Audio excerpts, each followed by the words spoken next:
The Guinness Organization of World Records supports the claim that the Bible is the most widely distributed book to this day, and that it is also the #1 selling book in all of the world's history. Hello, my name is Kyle Davidson. I'm from Purdy, Missouri, and this here jury, I'm a sophomore. The object that I'm going to be describing myself with today is, as you may have guessed, the Bible. This is the religious text that the Christian faith grounds itself in. And the Bible describes me as a person in three ways. The first way is that it defines my faith. It doesn't just describe it, but actually defines it.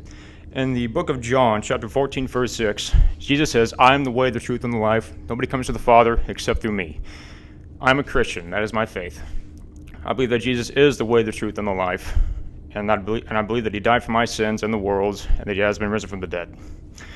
I've always been exposed to the Christian worldview, but I never really cared about living it. When I was a child, I wanted to choose my own moral prerogatives. I wanted my life to be relative and subjective so that I could better pursue my own political or philosophical agendas or whatever it was I was pursuing at that time. Eventually, I just couldn't live that life anymore. It completely consumed me. So I began to pray more, I began to read my Bible more, and God became a very central part of my life and a great influence.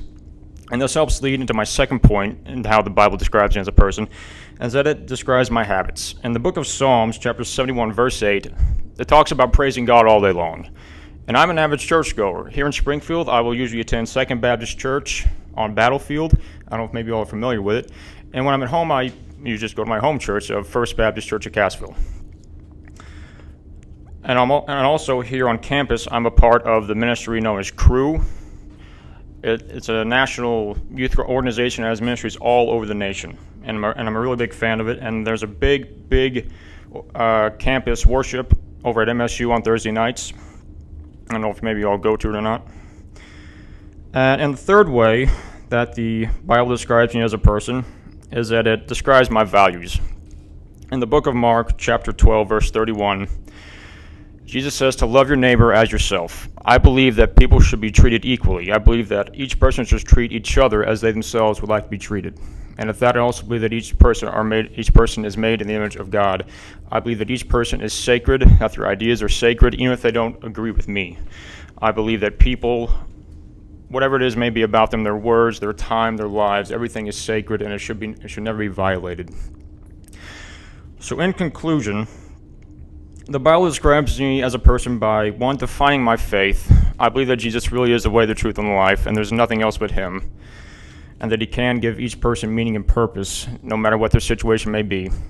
The second way is that it describes my habits. I love going to church. I love what the church has to say and what it does for people.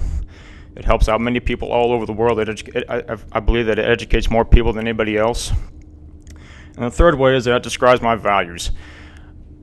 I believe I've learned to love humanity in my walk with God. Everybody is special. Everybody is made in the image of God, and each person truly can do something incredible with their lives. So I thank you all sincerely for listening to me. What you have done is very incredible, and I look forward to hearing what everybody else has to say about themselves. Thank you.